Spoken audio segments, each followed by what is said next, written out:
எல்லாம் வல்ல இறைவனின் பொற்பாதங்களை மனம் மொழி மெய்யால் போற்றி பருகிறேன். அதிகாலை பிரார்த்தனை வகுப்பிலே கலந்து கொண்டு அனுதினமும் சிறப்பான நிகழ்வுகளை அளித்து அனைவரும் அறியும் நம் பல தர்ம கருத்துக்களை அளிக்கும் பங்களிப்பாளர்கள், பார்வையாளர்கள் மற்றும் நெறியாளர்கள், தொடர் தொகுப்பாளர்கள் அனைவருக்கும் எனது பணிவான வணக்கத்தை தெரிவித்துக் கொள்கிறேன். தொடர்ச்சியாக நம்ம கர்மா பற்றி தான் பேசி கொண்டிருக்கிறோம். அதில் வினைத்தடுப்பு அப்படிங்கிற ஏரியாவுக்கு வந்திருக்கிறோம். சிலருக்கு கர்மா அப்படிங்கிற விஷயத்தில் சில சந்தேகங்கள் கேட்டிருக்காங்க. அதில் ஒன்று ரெண்டு மட்டும் நான் அவங்கள்ட்ட சில பேர்கிட்ட சொல்லிட்டேன். சிலது பொதுவான கருத்தாக இருக்கிறதுனால அவங்களுக்கு தெரியப்படுத்தலாம் அப்படிங்கிற நோக்கத்தில் அதற்கான விடைகளை நான் உங்கள் முன் வைக்கிறேன். இப்போ சம்யக்தம் வந்துவிட்டது அப்படின்னு சொன்னால் ஒரு கொஞ்சம் வித்தியாசமான கேள்வி தான் கேட்டிருந்தாரு. திடுதுப்புன்னு ஒருத்தருக்கு சம்யக்தம் வந்து விட்டது நற்காட்சி, அதாவது ஞான விழிப்பூட்டம் அப்படின்னு சொல்லுகிறார்களே, அது வந்து விட்டால் நம் முன்னாளைய கர்மாக்கள் என்ன ஆகும், பழைய ஜென்மங்களில் நடந்ததெல்லாம் என்ன ஆகுது அப்படிங்கிறது ஒரு கேள்வி. ஒன்றும் ஆகாது அப்படிங்கிறது தான் ஒரு சுருக்கமான விடை. அவை இருளின் இயல்புடையவையாக இருக்கும், அவ்வளோதான். அதெல்லாம் அப்படியே தான் இருக்கும்.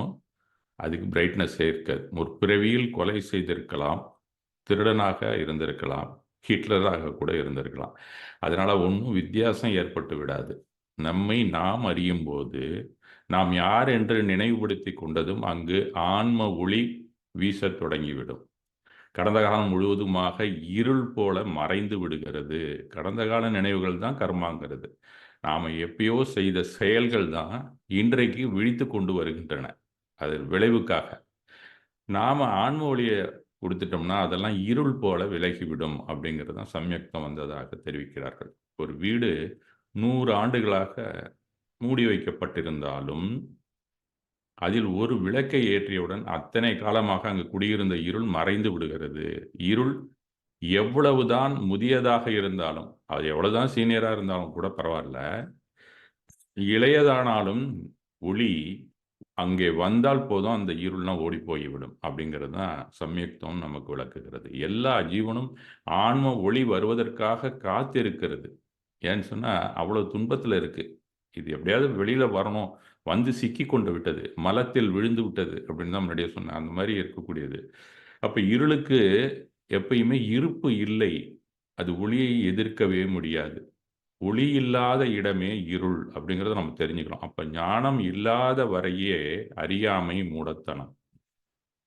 அப்போ நீங்கள் வரக்கூடிய கர்மாவை எதிர்கொள்றதுக்கு உங்களுக்கு நல்ல ஒரு ஞானம் வந்து விட்டால், அது முழுதுணர் ஞானம் வந்து விட்டால், அத்தனை மூடத்தனமும் கழிந்து போயிருக்கும். அது என்ன துன்பம் கொடுத்தாலும் துன்பமாகவே நமக்கு தெரியாது. அது செயலற்று இருக்கும் தான் சொல்லணும். விதி விட்டபடி வாழ்ந்து கொண்டிருந்தால், கர்மாக்கள் தீரும் வரை காத்திருந்தால், முடிவில்லா காலம் வரை காத்திருக்க நேரிடும். இதுதான் நம்ம முன்னாடியே பார்த்தோம். அது மட்டுமல்ல, காத்திருக்கும் நேரத்தில் இன்னும் புதிய கர்மாக்கள் ஏற்பட்டு கொண்டே தான் இருக்கும். இதற்கு முடிவிருக்காது. அது சரியில்லை என்பதால் உடனடியாக ஞான விழிப்புணர்வு பெறுங்கள் என்கிறார் பகவான். அந்த அடிப்படையில் தான் நாம் சம்யக்தை நோக்கி பயணிக்கிறோம் அப்படிங்கிறது தெரிந்து கொள்ள வேண்டும். கர்மங்கள் அப்போதே மறைந்துவிடும், ஒரே கணப்பொழுதில் கடந்த காலமும் மறைந்து ஒழியும் அப்படிங்கிறது தான் உண்மை. கடந்த கால நினைவுகள் தான் நமக்கு கர்மாக்கள். ஆக சம்யக்தம் வந்ததுன்னா இருள் போல அது விலகி விடுங்கிறது தான் அதற்கு சரியான விடை. கர்மா என்னும் வார்த்தை பல விதங்களில் தவறாக புரிந்து கொள்ளப்படும் நிலையில் நம் கண்ணோட்டத்திற்கும் கர்மாவில் உள்ள தொடர்பையும் கர்மாவை சரி செய்து கொள்ளும் வாய்ப்பு எப்போது கிடைக்கிறது என்பதும் பகவான் தெளிவாக நமக்கு உணர்த்துகிறார். இது ஒரு கேள்வியில் என்ன பண்ணாங்க, ஒரு சிக்கலான ஒரு கேள்வியை கேட்டு வச்சிருந்தாரு. அதற்கான கேள்வி என்னன்னா, 20 வருடங்களாக எனக்கு மனைவியாக வரப்போகிற பெண்ணை நான் பார்த்திருக்கிறேன். அதுவரை சிறு வயதிலிருந்தே தப்பான கண்ணோட்டம் எனக்கு அவளிடத்தில் இல்லை.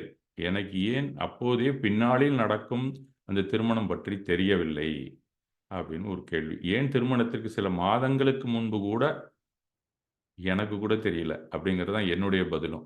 இது யாருக்குமே க்ளோஸ் ரிலேட்டிவ் வர்றவங்க, போறவங்க எல்லாருமே எங்க ஃபேமிலிக்கு ரொம்ப தெரிஞ்சவங்க தான்.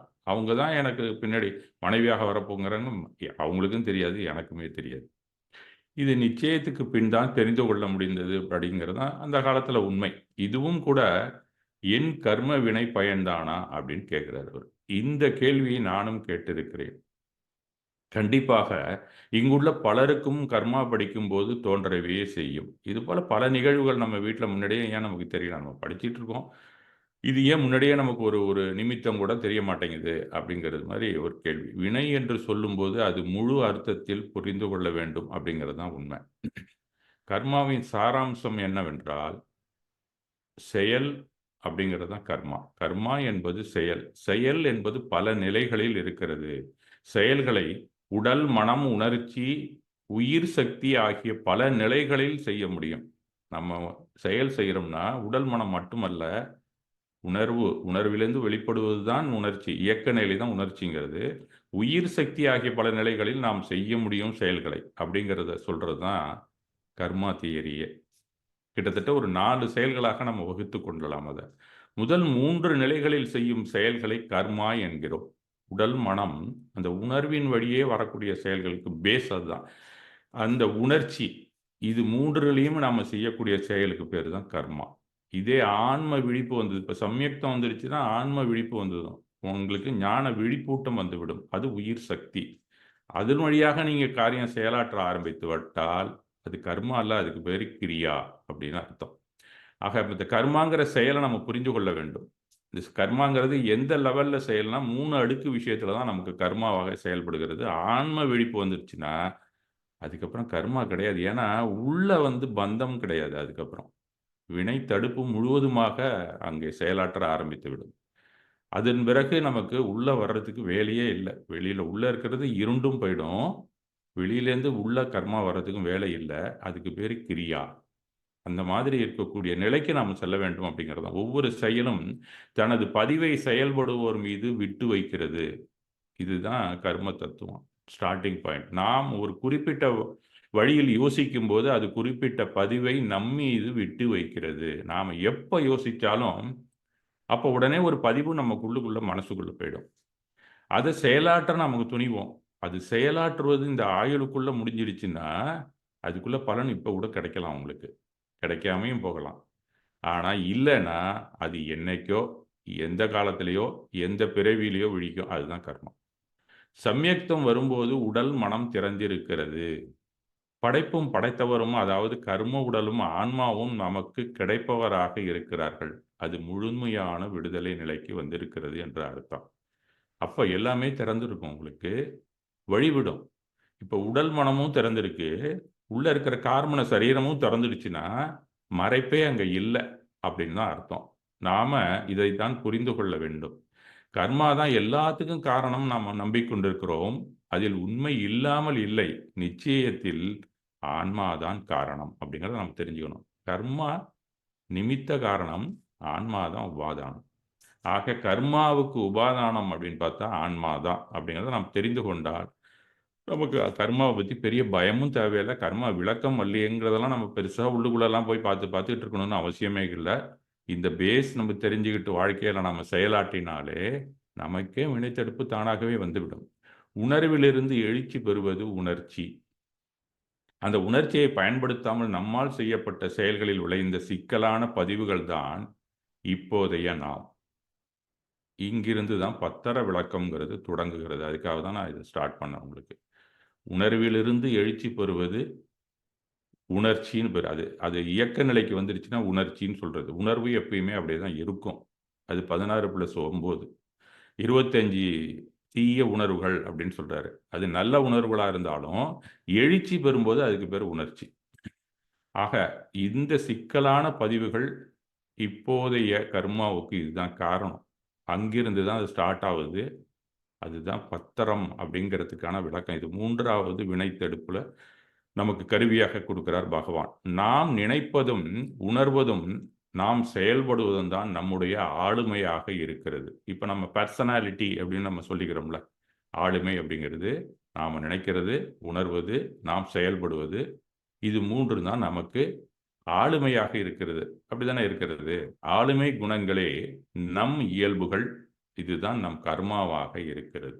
இப்ப இந்த ஆளுமைகள முழுக்க முழுக்க கர்மா தான் செயல்பட்டு கொண்டிருக்கிறது. அதுதான் நம்மளுடைய இயல்பாக இருக்கிறது. இந்த இயல்புகளை நாம் தான் உருவாக்கினோம். இத நாம புரிந்து கொள்ள வேண்டும். அப்படியானால், நம் வாழ்க்கையும் நாமே உருவாக்குவது தான்.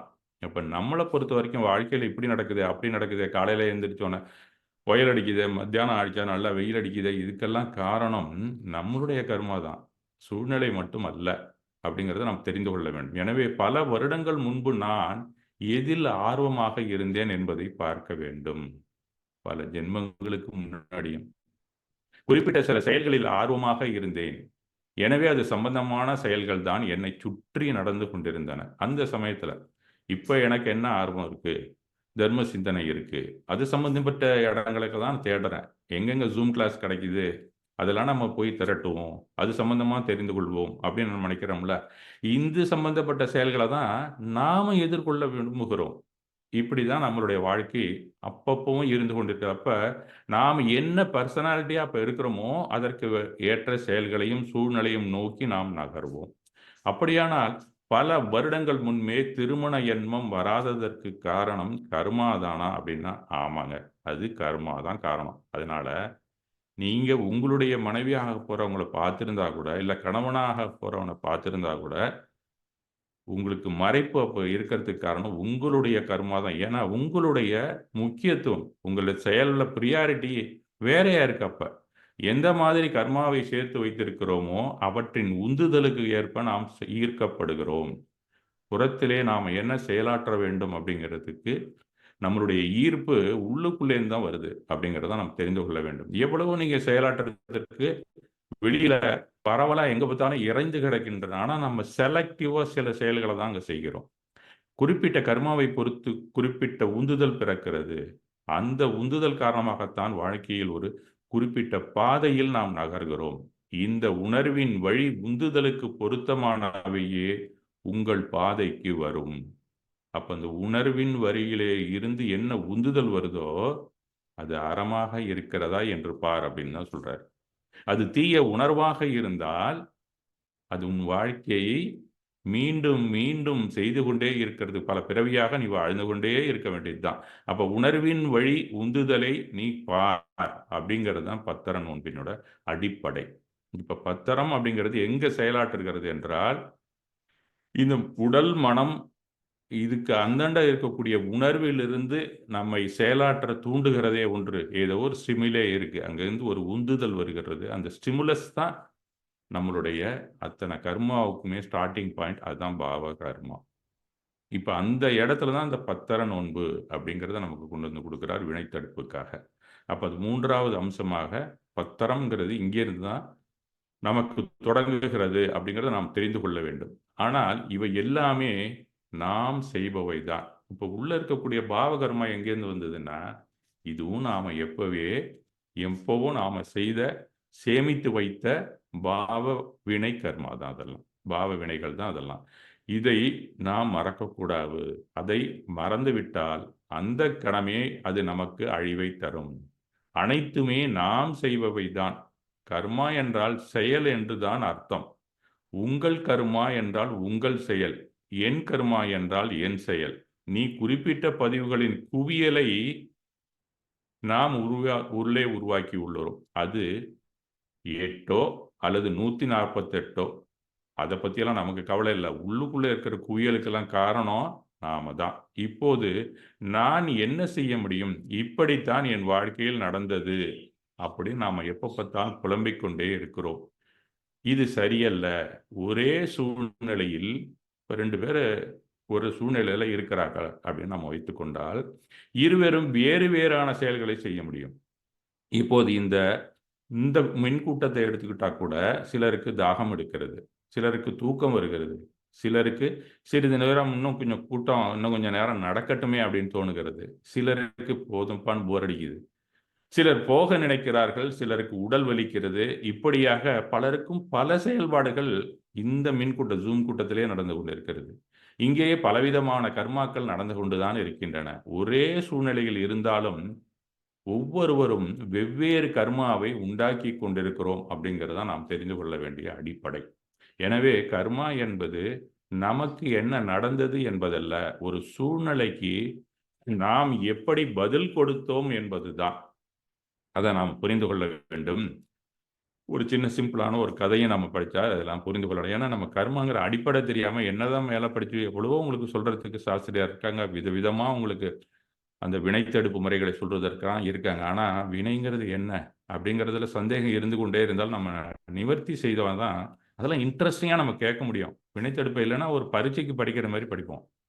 அதுக்காக தான் இவ்வளவு நான் சொல்லிக்கொண்டே இருக்கிறேன். அது சொல்றதுக்கு நிறைய அறிஞர்கள் இங்கேயே அறிஞர்கள் பெருமக்கள் நிறைய நம்மளுடைய ஜூம் கிளாஸ்லயே இருக்காங்க. உங்களுக்கு நிறைய எடுத்து எடுத்து சொல்லிக்கிட்டே இருப்பாங்க விதவிதமா. ஆனா நீங்க கேட்கறது அந்த நேரத்தோட விட்டுருவோம். இல்ல. அதன் பிறகும் அதில நீங்க தொடர வேண்டும் அப்படிங்கிறதுக்கான அடிப்படை காரணத்தை நீங்க தெரிந்து கொள்ள வேண்டும் அப்படிங்கிறது தான் என்னுடைய நோக்கம். ஒரு வீட்ல இரட்டையர்கள் இருந்தார்கள். அதுல ஒரு சிறுவன் முழுக்க முழுக்க எதையும் நன்மையாக கருதுபவன். இன்னொரு கொஞ்சம் சந்தேக பிராணியம். எதா இருந்தாலும் சந்தேகப்படுவான். ஒருவன் எப்போதும் மகிழ்ச்சியாக இருப்பான். மற்றொருவன் ஏதோ ஒரு காரணத்தை வைத்து துன்பத்திலேயே இருந்து கொண்டிருப்பான். இவன் சோகமாவே இருப்பான். ஒருத்தர் ஜாலியாவே இருந்துட்டு இருப்பான். அந்த மாரி 2 பசங்க ஒருத்தருக்கு. இருவருமே ட்வின்ஸ் இதுல வேற. இவர்களின் 15வது பிறந்த நாள் வருகிறது. அப்ப அவருடைய தந்தை இருவரின் மனப்போக்கையும் மாற்றணும். இவன் இப்படியே இருக்கான். இவனை கொஞ்சம் சேஞ்ச் பண்ணணும். ரொம்பவும் ஹேப்பியா இருந்துகிட்டு இருக்கவும் கூடாது. இவ்வளவு சோகமாவும் இருக்கக்கூடாது. மாத்தணும் அப்படின்னு அவர் ஒரு சின்ன ட்ரிக் பண்ணலாம் அப்படின்னு நினைக்கிறார். எப்போதும் துன்பத்திலேயே இருப்பவனை சிறிது மகிழ்ச்சியானவனாகவும், எப்போதும் மகிழ்ச்சியாக இருப்பவனை விளையாட்டுத்தனம் இல்லாமல் மேலும் சிறிது அக்கறை செலுத்துபவனாக மாற்ற நினைத்தார் அவருடைய தகப்பனார். எனவே பிறந்த நாளன்று துன்பப்படுபவனின் அறையில் அவன் வயசு பசங்கள்லாம் என்னவெல்லாம் விரும்புவானுங்களோ அந்த மாதிரி பொம்மைகள், விளையாட்டு ஜாமான்லாம் கொண்டு வந்து பரிசு பொருள்களாக ஒரு ரூம்ல வச்சாரு.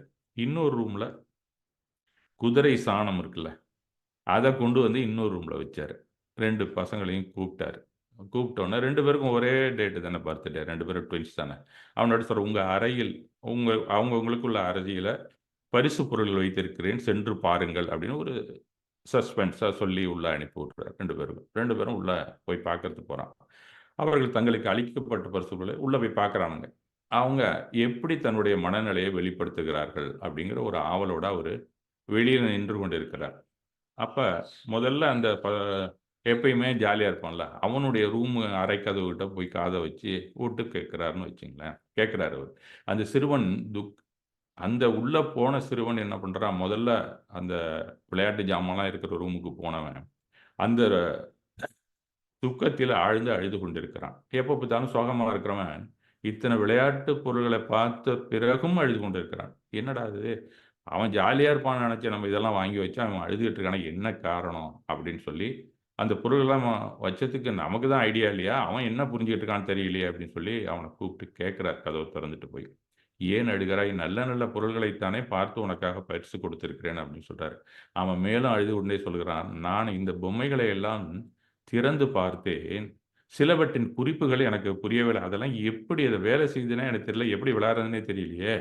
சிலவற்றை விளையாடுவதற்கு குறிப்புகளே இல்லை. அந்த பொம்மையிலே இன்னும் வேற சில பொம்மையில வந்து அதுக்கு பேட்டரியே இல்ல. எப்படி அது ஓடும்?" அப்படின்னு கேட்கிறான். நாளைக்கு என் நண்பர்கள் வர இருக்கிறார்கள். அவர்கள் இந்த பொம்மைகளை வைத்து விளையாட ஆரம்பித்து விடுவார்கள். அப்ப சில பேர் இந்த பொம்மையில சில பேர் உடைச்சிருவானுங்க நாளைக்கு. இவ்வளோ மோசமா இருக்கு. நீ அவனுங்க கையிலலாம் எடுத்தானா எல்லாத்தையும் உடைச்சிருவானுங்கல்ல. அதிலயும் விஜய் ரொம்ப மோசமானவன் அவன் உடைச்சிருவானே அப்படின்னு சொல்லி புலம்ப ஆரம்பிக்கிறான். அப்ப உண்மையிலேயே அந்த சூழ்நிலை அவனுக்கு சந்தோஷமான சூழ்நிலை அவன் எப்படி எதிர்கொள்கிறான்னு பாருங்கள். அப்ப சூழ்நிலைய நாம எப்படி எதிர்கொள்கிறோமோ, அதுதான் நம்மளுடைய செயலாகவும், நம்மளுடைய கர்மாவாகவும் மாறுகிறது. அதே இன்னொரு குதிரை சாணம் இருக்கக்கூடிய ரூமுக்கு போனான். அந்த ரூம்ல என்னடா நடக்குதுன்னு இவரு போய் பார்த்தா, அவன் ஜாலியா அந்த குதிரை சாணத்துக்கிட்ட நின்னுட்டு குதிச்சிட்டு இருக்கான். அவன்ட்ட போய் கேட்கிறாரு, "ஏய் முட்டாள் என்ன செய்கிறாய்? உனக்கு குதிரை சாணம் தானே கொடுத்திருந்தேன். நீ என்ன குஷியா பாடிக்கொண்டு இருக்கிறாய்?" அப்படின்னு கேட்கிறான். அவன் சிரிச்சு அடிச்சுட்டே சொல்றான், "குதிரை சாணம் இங்கே இருக்கிறதென்றால், அப்பா நீ எனக்காக குதிரை குட்டி வாங்கி வைத்திருப்பாய் இல்லையா? குதிரை குட்டி எங்கே இருக்கிறது? எங்கே ஒளித்து வைத்திருக்கிறாய்?" அப்படின்னு கேட்கிறான் அவன். இப்படித்தான் நம் கண்ணோட்டத்தின்படி தான் நமக்கு எல்லாமே நடக்கிறது.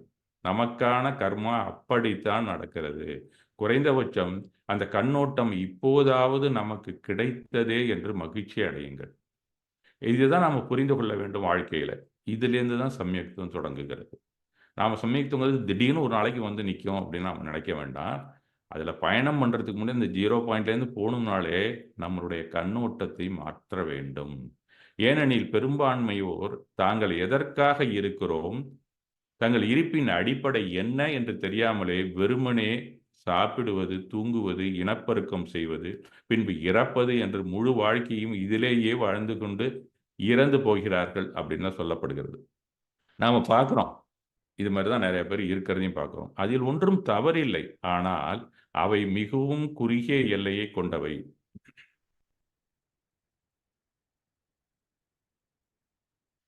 அது எப்போதும் உங்களுக்கு நிறைவை தராது. கடைசியிலே வெறுமையை தரும் என்பதுதான் உண்மை. ஆனால் அது தேவைதான். ஆனால் அவையே உங்கள் வாழ்க்கையை முழுமையாக ஆக்கிவிடக் கூடாது.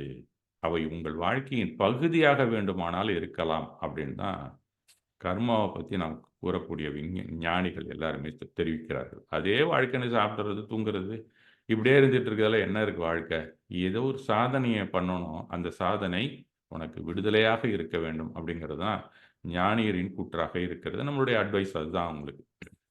அதேமாரி இன்னொரு ஒரு சின்ன ஒரு உதாரணமும் சொல்லுகிறார் ஒரு ஞானி. என்னன்னு கேட்டீங்கன்னா, ஒருத்தனுக்கு ஆன்மீக தாகம் எடுக்கிறது.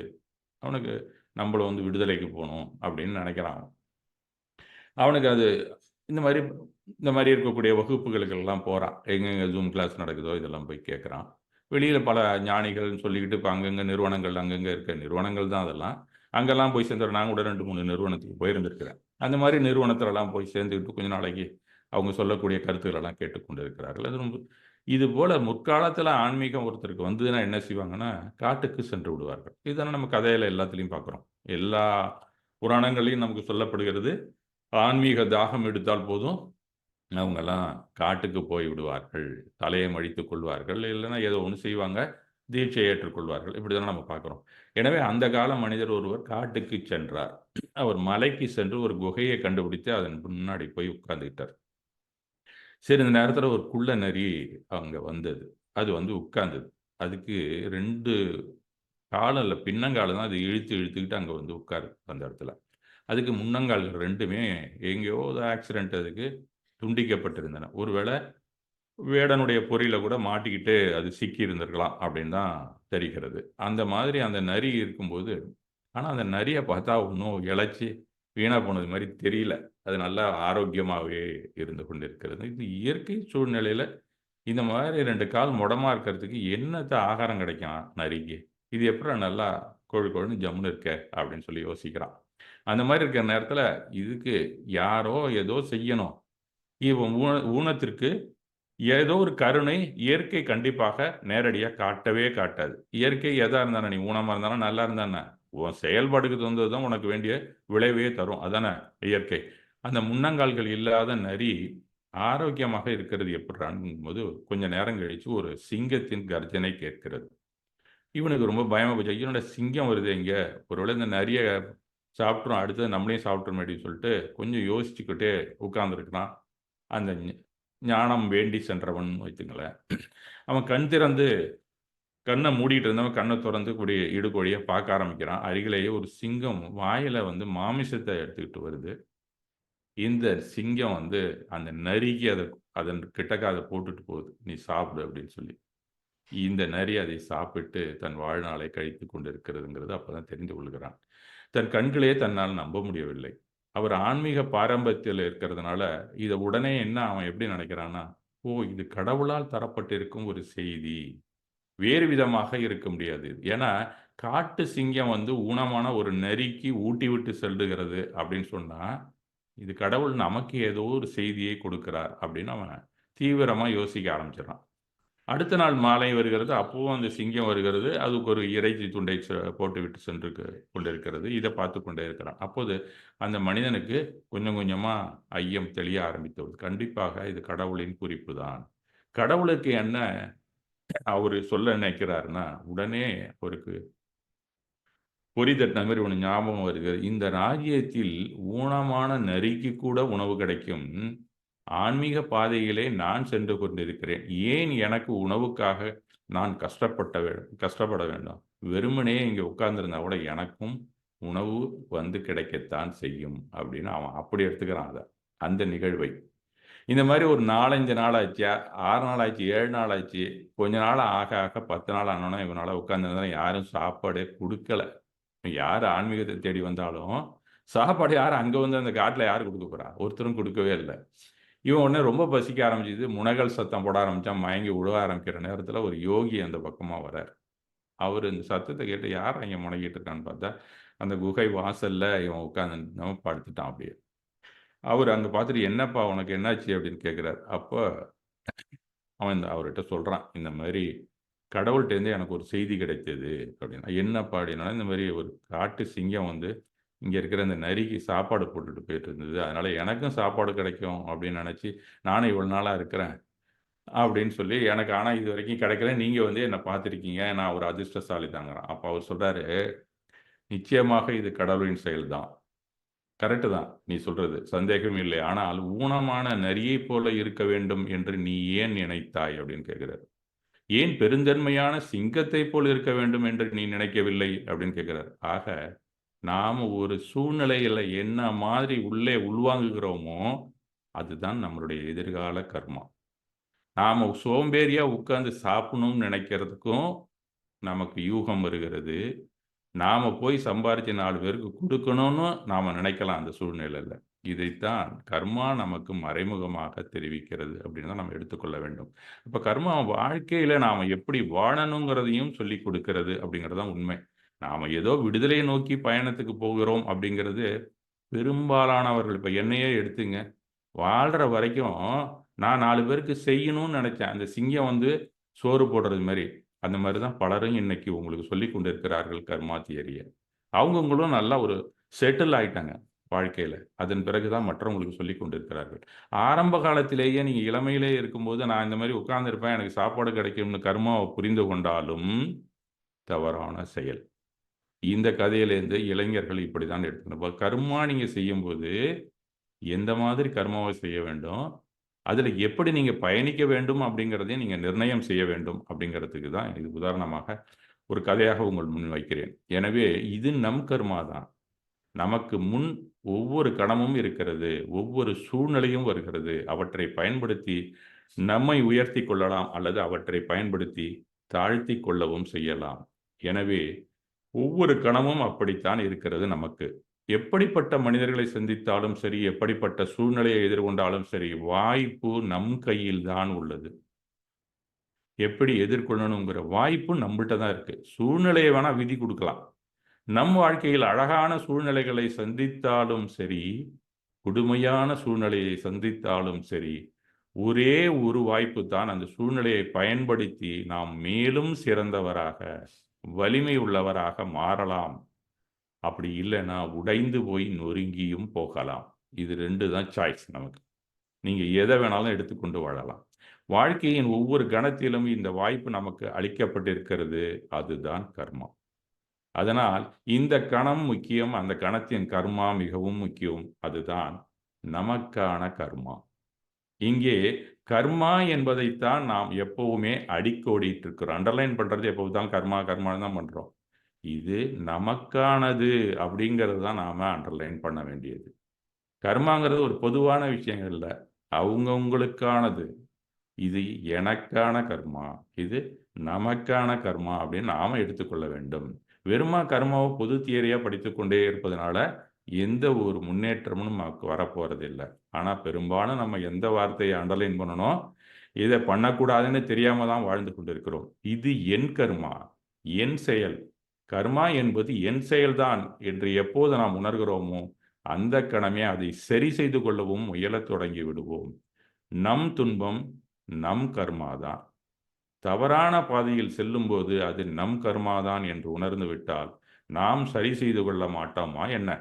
ஏன் சரி செய்து கொள்ளவில்லை என்றால், அதற்கு ஒரே ஒரு காரணம் தான். இது நம் செயல் என்பதை மறந்து விடுகிறோம். கர்மா என்பது வேறு ஏதோ, யாரோ, அதுதான் காரணம் என்று நாம் கற்பிக்கிறோம். அதனால் கர்மா வரும் வழி வரும் வழி இல்லாத செயலை செய்ய நமக்கு தெரிந்திருக்க வேண்டியது மிக மிக அவசியம். அப்படித்தான். அப்ப இன்னைக்கு கர்மா வராம இருக்கக்கூடிய செயல்களை நம்ம செஞ்சாதானே நாளைக்கு எங்கேயோ யாரோ கொடுக்குறாங்கன்னு நினைச்சிட்டு உட்காந்துருப்போம். அது அறியாமை. அந்த அறியாமைக்கு போகாம இருக்கணும்னா கூட இன்னைக்கு வினைத்தெடுப்பை நாம் உடனடியாக துவங்க வேண்டும் அப்படிங்கிறது தான் இப்ப நான் சொல்லக்கூடிய அத்தனை வரிகளின் அர்த்தம். அப்பதான் வருங்காலத்தில் எதிர்ப்படும் தளையில் நாம் சிக்கிக் கொள்ளாமல் இருப்போம். அதற்கான வழிகளை தெரிந்து கொள்ள பகவான் போன்ற ஞானியரைத்தான் நாம் நாட வேண்டியுள்ளது. அவ்வழியில் இன்று வினைத்தெடுப்பிற்காக தச தர்மம் என்ற பத்தரத்தை பற்றி நாம் தெரிந்து கொள்வோம். இது போன்ற உயர்வான கருவி உபாயத்தை அறிவியல் கூட நீண்ட நாள் கண்டுபிடிக்கவில்லை என்றுதான் நாம் சொல்ல வேண்டும். இது ஒரு ஆச்சரியமான விஷயம். ஏன்னா தச தர்மத்தை சாதாரணமா நீங்க படிச்சீங்கன்னா அதுல என்ன இருக்கு அப்படிங்கிறத நமக்கு கொஞ்சம் யோசிக்க தான் செய்வோம். புரியாது நமக்கு. இது எப்படி நடக்குது? உத்தம க்ஷமா எப்படி நடக்குது நமக்கு? இதெல்லாம் உள்ளுக்குள்ள தீய கர்மா, கோபமா இருக்கு. நம்ம எப்படி உத்தம க்ஷமாவா மாறோம்? அது பாட்டுக்கு இருந்துட்டு தானே இருக்கு. இது எங்க போய் அவர் கண்டுபிடிச்சாரு? அப்படிங்கிறது ஆச்சரியமான விஷயமா தான் நமக்கு தோன்றுகிறது. இதை எப்படி ஸ்விட்ச் ஓவர் பண்றதுங்கிற டெக்னிக்கும் நமக்கு சொல்லிக் குடுக்கிறார். இதை நாம் புரிந்து கொள்வதற்கு சற்று எங்க தான் எந்த ரூட் லெவல்ல அது நடந்து கொண்டிருக்கிறது அப்படின்னு தான் பார்க்க. ஏன்னா கர்மா முத எங்க ஸ்டார்ட் ஆகுது அப்படிங்கிற இடத்தையே அவர் கண்டுபிடிச்சு அங்கே தான் தச தர்மத்தையே நமக்கு கொடுக்குறாரு. அதுதான் உணர்வு. உணர்விலேந்து வெளிப்படக்கூடிய அந்த உணர்ச்சிகள் தான் எண்ணம், சொல், செயலாக மாறுகிறது. அப்ப அந்த குப்திக்கு பின்னாடி போனோம் நம்ம இன்னும் கொஞ்சம். இப்போ குப்தியை பத்தி சொன்னாரு, சமிதியை பத்தி சொன்னாரு. இப்ப அதுக்கும் பின்னாடி போயிட்டாரு அவரு. அடுத்த லெவலுக்கு. இந்த குப்திக்கும் செயலுக்கும் பின்னாடி அந்த உணர்வு இருக்கிறது. அதனுடைய உணர்ச்சிகள் தான் அந்த தச தர்மம்ங்கிறது. கொஞ்சம் கொஞ்சமா இன்டெப்த்தா வேர்பகுதிக்கு சென்று விட்டார் பகவான் அப்படின்னு சொல்லணும். விர்ச்சுவல் அப்படின்னு சொன்னாலே சூக்குமமாக நடைபெறுவது. அகத்திலே சூக்குமமாக நம்ம அகத்தை எப்படி சீராக்க வல்லது அப்படிங்கிற கருவி தான் இந்த வர்ச்சூஸ். வர்ச்சூஸுங்கிற வார்த்தை தான் அதுக்கு உண்டு. தர்மம் இந்த இடத்துல அந்த கருவிக்கு பேர் வர்ச்சூஸ் தான். அதாவது ஒரு நோன்பு அப்படின்னு நீங்க வச்சுங்களேன். அது ஒரு சாதனம். இதனை நாம துவக்கணும்னா நமக்கே தெரியாம உள்ளுக்குள்ள அந்த ப்ராசஸ் நடந்திருக்கும். அப்படிங்கிற ஒரு டெக்னிக்கை நமக்கு கொடுக்குறார். அது வர்ச்சுவலா நடக்கிறதுனால தான் அதுக்கு வர்ச்சுன்னு பேரு. பிறகு துக்கத்திலிருந்து விடுவித்து ஆன்மாவிற்கு ஆனந்த சுகத்தை தருகிறதோ அவைதான் இந்த பத்தரமும். புகழ், பெருமை இவற்றின் அடிப்படையில் கடைபிடிக்கப்படும் அறமானதில்லை இவை. நம்ம உலகத்துல நமக்கு புகழ் கிடைக்கணும், பெருமை கிடைக்கணும்னு சில தான தர்மங்கள்னு சொல்றோம்ல, தானம், தர்மம்னா அறம் தானே. அந்த மாதிரி அறம் இது இல்லை. அப்படிங்கிறத நாம் தெரிந்து கொள்ள வேண்டும். உள்ளார்ந்த அளவில் பல அற்புதங்களை நாளாந்தத்தில் உருவாக்கி நம்மை தெய்வத்தன்மையின் பக்கம் ஈர்க்கும் ஆற்றல் கொண்டது இவை. இந்த 10 நாளும் நீ தானம் பண்ணுன்னு அதில் எழுதவே இல்லை. நாம் பார்க்கலாம் அதில். இது ப்ராசஸே வேற. அங்கே போய் நம்ம தான தர்மத்தை வச்சு பார்க்கக்கூடாது. புகழ் பெருமை நமக்கு வரணும்னு நினைக்கிறதுக்கு வாய்ப்பே இல்லை இதில். எதுவெல்லாம் தெய்வத்தன்மையை கொண்டவையோ அவை அனைத்தும் அருள் வழியாக செயலாக இருப்பவை. அருள் வழி செயல்கள் அனைத்துமே ஆசீர்வாதத்தை, வரத்தை தரும் வலிமை வாய்ந்தவை. அதனால் இவை உத்தமமான வழிமுறையாகும். உத்தம செயல் என்றாலே தெய்வீகத்தின் அடிப்படை என்பது பொருள். The best course of holy action அப்படின்னு தான் சொல்றாரு. இவை பொறுமை, மென்மை, சரளம் போன்றவைகளால் உருவாக்கம் பெறும் உணர்வுகளாகும். இவ்வுணர்வுகளால் சிறிதளவு விளைவுகளே வந்து சேரவே செய்யும். அவையும் புண்ணிய விளைகளாகத்தான் நம்மை வந்து அண்டும் என்பது நிச்சயம். அப்படியே நீங்க இந்த செயல்ல பத்தரத்தை நீங்க கடைபிடிக்கிறீங்க அப்படின்னு சொன்னா கண்டிப்பா வினை தடுப்பாக தான் இருக்கும். அப்படியே வினையை மீறி நீங்க நடந்தாலும் வினைகள் உள்ளே ஊற்றாக வந்தாலுமே அது புண்ணிய வினைகளாகத்தான் இருக்கும் அப்படிங்கிற 2 உபாயங்களையும் நமக்கு அளிக்கிறார். அவ்வாறான தீய உணர்வில்லாத செயல்பாடுகளைத்தான் உத்தமம் என்று இங்கே சொல்லப்படுகிறது. கிஞ்சித்தும் தீமை விளைவிக்காத செயல்களையே புறத்தே வெளிப்படுத்தும் ஆற்றல் கொண்டவை இந்த 10 அறங்களும். அடிப்படையில் கர்மா உருவாக்கம் பெறுவதற்கு வினைக்கட்டிற்கு காரணம் நம் வேர்பகுதியில் உடைந்துள்ள தீய உணர்வுகளே. அதன் இயக்கத்தினால் மட்டுமே இந்த எண்ணம், சொல், செயல் இந்த 3 கருவிகளின் வழி செயல்பாடுகள், அதாவது மனம், வாக்கு, உடல் என்ற கரணங்களிலிருந்து வெளிப்படும் செயல்பாடுகளே நமக்குள் உறைந்து கிடக்கும் அத்தனை வினைகளுக்கும் காரணம் என்பதை அறிந்து அதனை எஞ்சிய வினைகளும் உணர்வின் வழி உணர்வுகளால் உருவானவையே இது உடல் முழுக்க பரவி செயல்பட வைக்கிறது என்பதுதான் உண்மை. உள்ளுக்குள்ள நடக்கிறது இதுதான் நமக்கு. உள்ளேந்து உணர்வின் வழியாக உணர்ச்சி வெளியேறுகிறது. அதுதான் எண்ணம், சொல், செயலிலே செயலாற்றுகிறது. அதன் வழியாக நாம் செயலாற்றும்போது நம்மிட்ட இருக்கிற இன்றைய வினை கூடிக்கொண்டே செல்கிறது. ஆக வேர் பகுதின்னு பார்த்தா அந்த பத்தரங்கள் எங்கே நிகழ்கிறதோ அந்த தீய உணர்வுகள் அங்க போய் அந்த இடத்துல போய் எப்படி நாம சரி செய்யணுங்கிறது தான் 10 வெர்ச்சூஸ். எனக்கு ஒண்ணுமே புரியலைங்க அப்படிங்கிறீங்களா? இது படைப்ப கடவுள் கருத்து மாதிரி இருக்கு அப்படின்னு கூட நாம தெரிந்து கொள்ளலாம். இத தர்மம் அப்படின்னு சொன்னா நமக்கு இயல்பு அப்படின்னு ஒரு ஒரு நினப்பு நமக்கு எல்லாருக்குமே இருக்கும். தர்மம்ங்கிறது என்ன? ஒரு பொருளின் இயல்பே அறம். இப்படித்தானே சொல்லப்பட்டிருக்கிறது. இயல்புக்கு மாறானவை எல்லாமே நமக்கு தீங்கிழைக்கக்கூடியவை தான். அப்ப நாம யாருங்கிறது நமக்கு தெரியல. அதனால நாம வேறு ஒரு பொருளாக நினைத்துக் கொண்டு நாம செயல்படுகிறோம். அப்ப நம்மளுடைய இயல்பு மாற்றம் அடைகிறது. அதனால நமக்கு தீங்குகள் கிடைக்கின்றன. ஏன்னா, நாம வேற நினைக்கும்போது அதுக்குள்ள டெபாசிட் தான் உள்ள வந்துகிட்டே இருக்கும். நாம புத்கலம்னு நினைச்சோம்னா, புத்கலம் உள்ள வந்துகிட்டே இருக்கு. அதுதான் மெயின் ரீசன். அப்ப ரியாலிட்டில அப்படி இல்ல. ஆனாலும் அதை நாம் நமக்கு நன்மை செய்வதாக கற்பனையில் உருவாக்கம் பெற்ற உணர்வுகளின் பெட்டகத்தை உள்ளே வைத்திருக்கிறோம். உணர்வுகள் வெளிப்படும் எப்போதும் நமக்கு தெரியாமலே வெளிப்படும். உள்ளார்ந்த அளவிலே வெடித்து வெளியேறுபவைகளாக அவை உள்ளன அப்படிங்கிறது தான் நம்மளுடைய துரதிர்ஷ்டம். எப்படின்னே தெரியலப்பா. அப்படி நடந்துக்கிட்டேன். அதனால இப்ப ரொம்ப கஷ்டப்படுறேன். இந்த வசனத்த வாழ்க்கையில ஒரு தடவையாவது ஒவ்வொருத்தனும் சொல்லியிருப்பான். பல தடவ பல பேர் சொல்லியிருப்பான். நீங்க பார்த்திருக்கலாம். அடித்தளத்திலிருந்து ஏதோ ஒன்று எனக்கு ஆணையிட்டதைப் போல இருந்தது. நான் அடிமை போல செயலாற்றி விட்டேன். இதுதான் அவன் சொல்லக்கூடியதுக்கு இலக்கிய நடையில சொன்னான். இப்படித்தான் நாம் கூற முடிகிறது. ஆளுமையில் உறங்கி கிடக்கும் உணர்வுகள் வெடித்து உணர்ச்சி பிழம்புகளாக வெளியேறுகின்றன. இந்த மின்னோட்டம் சமய நேரத்தில் நடந்து விடுகிறது. இப்ப சமயத்துக்கு விளக்கம் நம்ம கொடுக்கணும்னு அவசியம் இல்ல. முன்னாடியே எல்லாருக்குமே தெரியும். அது மைக்ரோ செகண்ட விட சிறிய கால அளவு. அதுவே சிந்தனை செயலுக்கு காரணமாக அமைந்து காரியமாற்ற தூண்டுகிறது. இவ்வளவு ஃபாஸ்ட்டா உள்ளேந்து ஒரு தீய உணர்வு வெளியில அதுல முதன்மையானது கோபம். அததான் அவர் ஃபர்ஸ்ட் எடுத்தோனே சொல்லிட்டாரு. இருக்கிறதுல ரொம்ப ஃபாஸ்டஸ்ட் உணர்ச்சி அப்படின்னு சொன்னா, உடல் முழுக்க பரவிடும். எல்லாத்தையுமே செயலாற்ற வைக்கும். கண்ணு, காது எல்லாத்துலயும் கோபம் இருக்கும். கைகள்ல உடனே வரும்.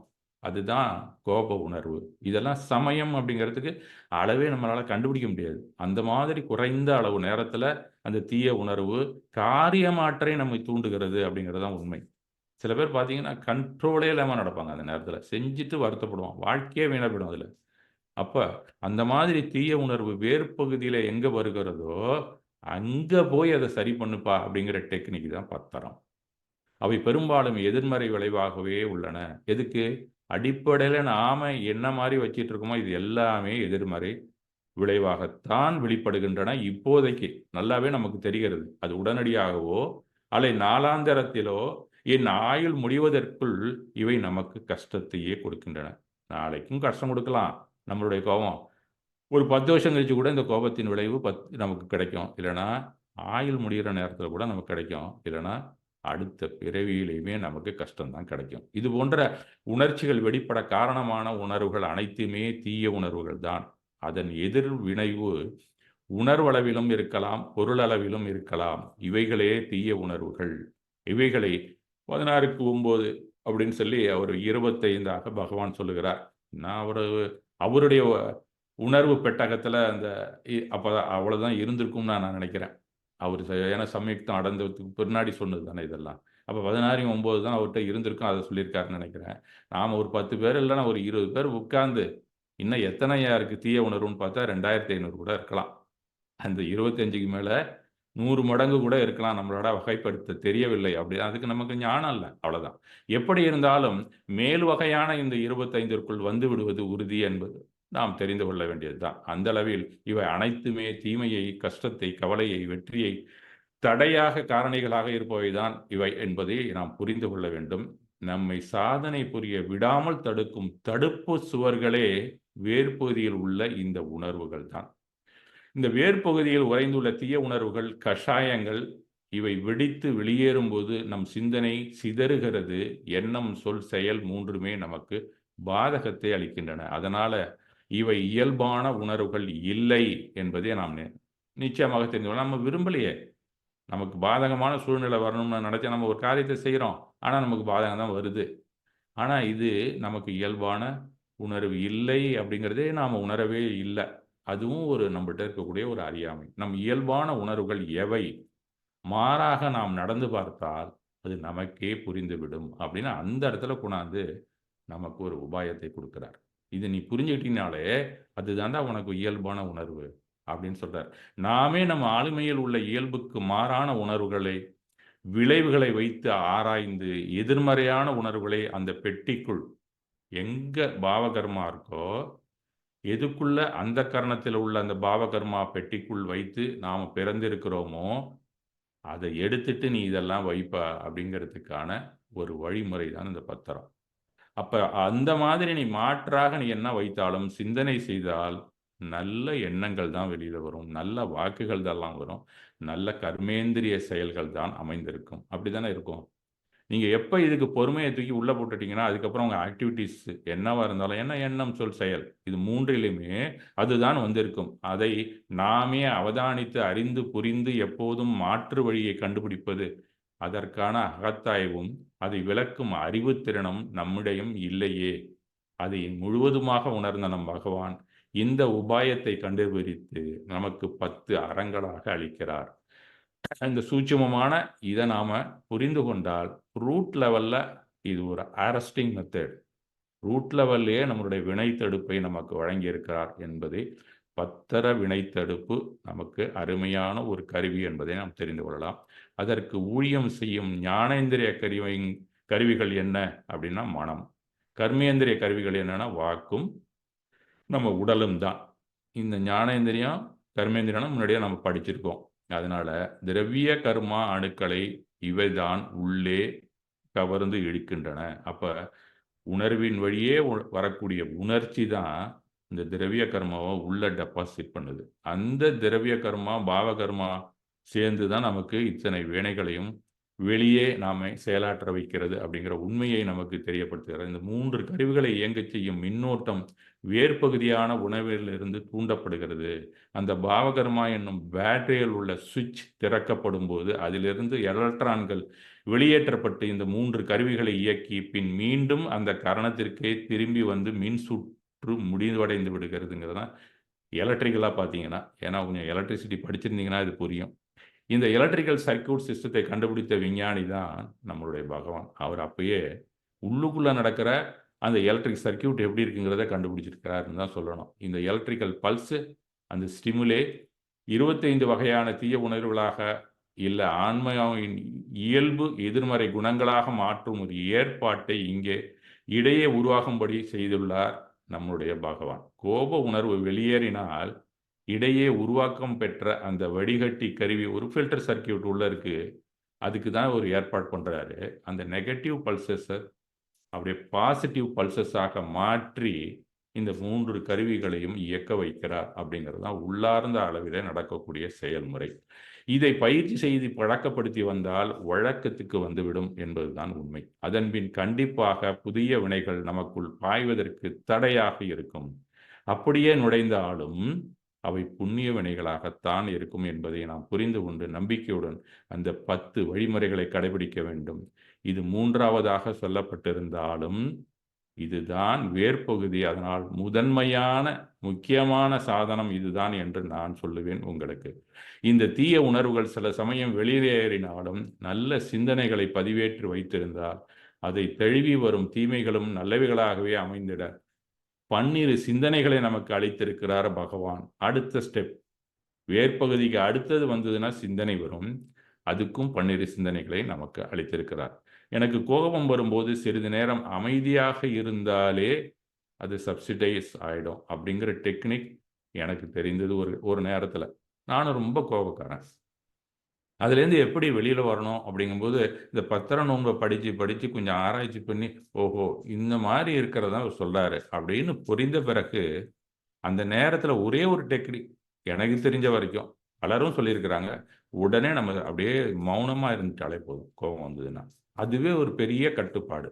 அப்படியே நம்முடைய கோபம் சப்சிடைஸ் ஆயிடும் அந்த நேரத்துல. அப்படிங்கிறது தான் உண்மை. அது வேணா நீங்க செயலாற்றி பார்க்கலாம்.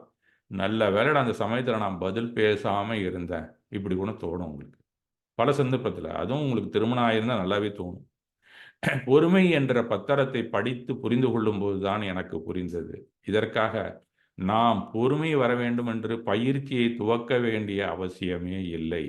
இந்த கோப இருள் விலகினாலே அங்கே பொறுமை வெளிச்சிடுவதை நாம் உணரலாம். அதற்கு மௌனம் தான் சரியான ஒரு டூல். அத நீங்க கடைபிடிச்சீங்கன்னா கூட, அப்புறம் அடுத்தடுத்து உங்களுக்கே தோணும். எப்படிலாம் நடக்கணும்டா அந்த நேரத்துல. அதுக்கு அடுத்தது என்ன? முதல்ல மௌனம் வரும். அதுக்கு அடுத்தது, என்னைக்கோ நம்மள பேசிட்டாங்களேன்னு வருதுல்ல, அங்க தான் கொண்டு வந்து மன்னு 10வது நாள் முடிஞ்சு 11வது நாள் குடுக்குறாரு. நீ மன்னிச்சிட்டீன்னா, பழைய கோவமும் பழி உணர்ச்சியா மாறாம போயிட்டே இருக்கும் அது பாட்டுக்கு. அப்ப முதல்ல பொறுமையா இருக்கிறதுக்கு மௌனமா இருக்கணும். 11வது நாளு நீ மன்னிக்கணும். இது 2மே கோபத்தின் என்றைக்குமே விளைவை அது அடுத்தவங்களுக்கு தரவே தராது. அப்படிங்கிற உண்மையைத்தான் இந்த பத்திரங்களில நமக்கு எடுத்துரைக்கிறார். இத பத்தி நாம தெரிஞ்சுக்கலாம். இத தெரிஞ்சுக்கிறதுக்கு ரொம்ப நேரம் ஆயிடுச்சு நம்ம இன்றைக்கு. நாளைக்கு ஏன்னா, ஒரு டாபிக் நம்ம சொல்லிட்டோம்னா, அதில என்ன சொல்லியிருக்கிறாங்கிறது சொல்ல வேண்டியது தர்ம சாஸ்திரத்தில அப்படிதான் குறிப்பு இருக்கு. அதனால பத்திர தர்மம் அப்படிங்கிற அந்த கிளாஸ்ல என்ன சொல்லியிருக்கிறாங்கிறத நம்ம அடுத்த கிளாஸ்ல பார்க்கலாம் என்று சொல்லிக்கொண்டு, இன்றைய உரையை நான் முடித்துக் கொள்கிறேன். அடுத்த நிகழ்வு